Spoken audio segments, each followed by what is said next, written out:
Danas, braći i sestri, mnogo nastani se случували ovaj ден. Veliki četvrtok i opremedne su nastani. I to tijeli su prosta komemoracija, kako se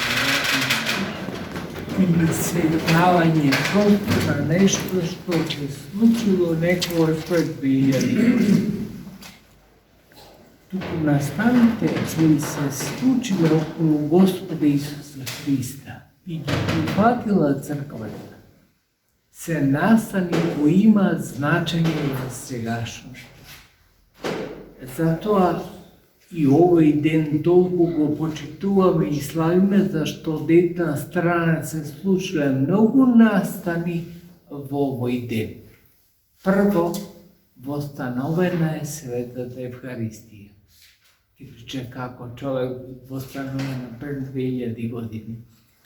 Ние, ова денеска што служиме, ова литургија или Евхаристија, уште поточно речено, е востановена токму на денешен ден на тајната вечера.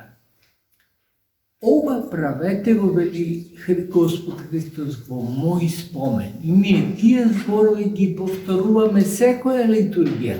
И денеска, кога да ги осветиме даровите, ќе ги повториме тие зборови.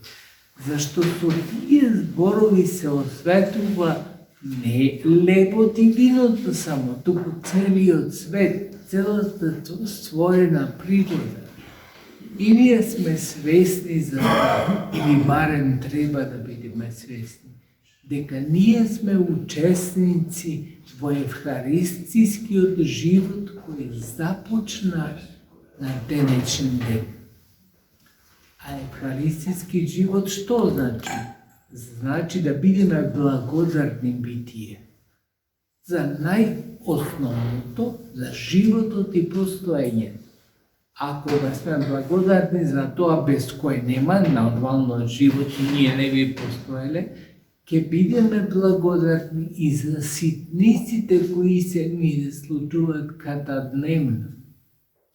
Ете на тоа не учи денешниот ден, затоа велиме не е само проста комеморација или сеќавање што направил Христос на Велики четврток.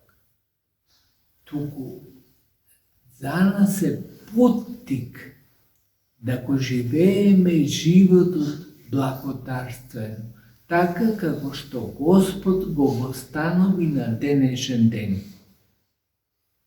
На денешен ден отиде им ги измина одете на учениците, кече човек што потреба има сега. Еве, замислете некој денес председател на држава, додиде и ги измина одете на неговите вработени. Тоа нема да се случи. И не се случува после Христа, освен патриархот или папата, ќе го видите, на Велики четврток им ги мие нозете на некои свештеници од неговата епархија.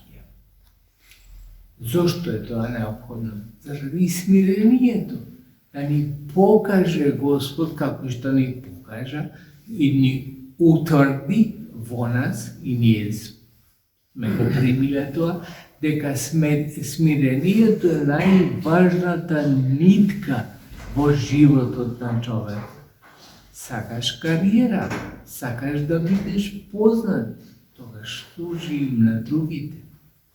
Ете ова ни го покажа Христос. Им послужи на другите. Живее со други зборови, како Христос да не рече за вас.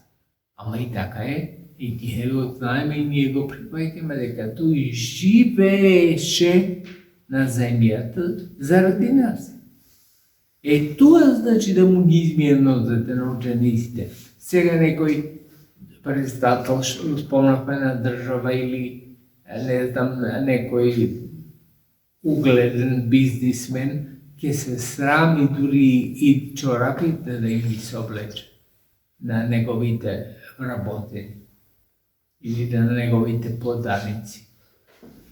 А Господ направи им изминузата и уште му каже на Петар, кој одрече од скромност и тоа, да не мислите тоа дека е непослушание, туку од скромност, како ти ги миеш нозете, ти си цар и Господ.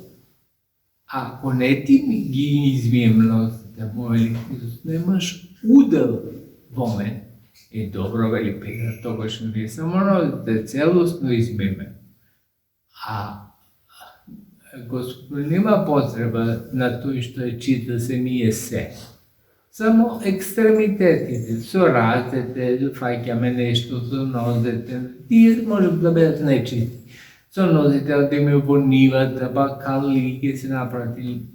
Ама нема потреба кој е чист внатрешно човек, друго да мие. Затоа имаме нов начин на обходење воопшто во животот. Тоа е начин на обходење со смирение. Тоа нема да го слушнете надвор од црквата. Ни сака да го разберат луѓето надвор од црквата дека смирен треба да биде човек, да ги почитува на вредите кои дури и неправедно врз неговото име се налагат. Гледате сега какви кампањи се водат за политички избори. Има смирение. Може некој да каже, овој кандидат е многу смирен и заради тоа што е смирен, јас предчувствувам дека тој ќе направи големи дела. Не, сите се горди, надмени и се вреѓаат едни со другите. Одмah да знаеме дека таквите луѓе не можат да донесат голем допринос, односно голем плод. Тие луѓе мислат за себе само. Еве денес си спомнуваме и на одрекувањето на Петар од апостол, односно одрекувањето од Христа. Кога го праша дали тој е со овај Назареецот, Петар одговори не сум јас, плашејќи се за собствениот живот, што на некој начин е многу оправдливо. Човек прво треба да го зачува животот, но кога види до каде отиде неговото одречение, дека тој може да го загуби идниот живот заради еден момент што рече не сум со Христа. Тој се покаја и колку заплака, за разлика од Јуда, чие предавство денес исто го спомнуваме, зашто денес се случува. Гледате, во еден ден колку набиени работи се случуваат. И се случуваат во еден ден, а во суштина денот за нас, кои знаеме дека времето е релативно, значи една вечност. Затоа Господ со тие зборови ни вели сеќавајте се за преку тие зборови да спасува генерации и генерации. Ова правајте го мој спомен, ама не е. Ми вели сеќавајте се како да ме спомните еднаш се случило тоа. Туку сеќавајте се за да го вршите тоа во времето кога ќе го дознаете. А ние живееме 20 векови после Христа. И сега го вршиме тоа што го вели Господ Исус Христос на тајната вечер. Затоа, браќи и сестри, треба секогаш да бидеме отворени, да ги примаме овие тајноводствени зборови. Тие се тајна. Затоа ја викаме Евхаристијата света тајна. Затоа што сите нас таинствено не обликува. Полека тоа значи. И не завршува таа тајна само во времето кога се случила или уште некое време да потребало. Тука еве гледате, 21 век ние извршуваме таа тајна на Евхаристија која денес се случила. Затоа е многу важно. Не бил често пати некој ќе си спомнам јас или ќе си постам јас, а не се причестува при тоа. Како е возможно, зошто да пости човека да не се причестува? Освен ако има тежък грех, освен ако има забрана да се причествува, то е друго. Ама иначе, кој е смислата да се поврзува како постот да е рецепт за примање на Евхаристијата? Не, ние се вежбаме толку преку постот за евхаристиски битие да постанем. Меѓутоа, постот не е најважната вежба. Ние се вежбаме на многу други начини, на многу друг пат. Затоа, браќи и сестри, Господ нека ми даде да ги разбереме овие тајни на живот. Да ги разбереме и да ги завршуваме. Зашто тие тајни не водат во познание. А што има поважно од тоа? Човекот во животот да го припозна Бога. Поважно е тоа дали ќе припаѓа на една или друга политичка партија. Тоа е луки вода, вела. За да не биде подобро се здружуваме во политички партии, не се мешаме кој какова сака нека има. Меѓутоа, црквата не собира во единство со Господа. Тоа треба да го знаеме и да го почитуваме. Тоа е најважното нешто што секоја логосно битие, логично битие треба да го извршува.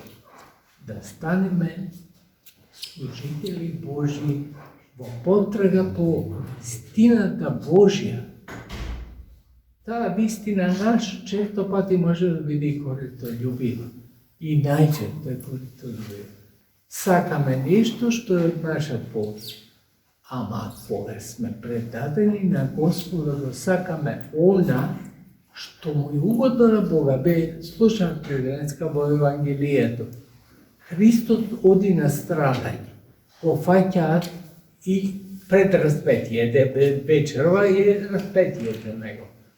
И тој вели, ама оче, ако може да ме одмине оваа чаша, со други зборови, да не пострадаме, да не пропатам толку, колку што предвидувам дека може да ми сготват овие евреи. Ама, бели, ама, не ја завршува тука речените, нека не биде волја моја, туку волја твоја. Што значи, ако е подобро, видовме дека е подобро, зашто 20 векови како ќе го спомнуваме името Господово, ако тој се тргнеше од страдањето. Немаше да пострада, ќе си умреше како некој друг човек, после дали ќе воскресне, како ќе воскресне, не знам каков план ќе застрадуваш. Овој план на Отца, кој го испочитува неговиот син, Господ Исус Христос предвидуваше да страда неговиот син. Тоа, ако ќе се замисли човек длабоко, што ќе рече? Таткото да си го жртвува синот твој. Тоа е исто како предходно Авраам што го жртвуваше Исака, како праобрат на некој начин ова жртвување Господово, односно на Господа Исуса Христа од страна на неговиот Отец. Меѓутоа тоа е искупително и спасително за нас. Тоа е нешто што нас не спасува, заради над Господ си го даде синот свој. Ама затоа па и синот благодарен му вели, не, мен тешко ми е, знам дека тешко ми е да страдам и то како ќе ме мачат овие евреи. На крски ме разбрат. Ама нека не биде моја волја. Пазите, во најкритичниот момент на животот тој вели нека не биде волја моја, туку да биде волја твоја. Тоа е да се научиме во животот, секогаш волјата Божја да биде меродавна за нас. Милоста Божја, браќи и сестри, нека ни чува, нека ви даде овие празнични денови да ги поминиме во благодат и мир и да го дочекаме воскресението Христово, за кое жедна е душата наша во сите векови.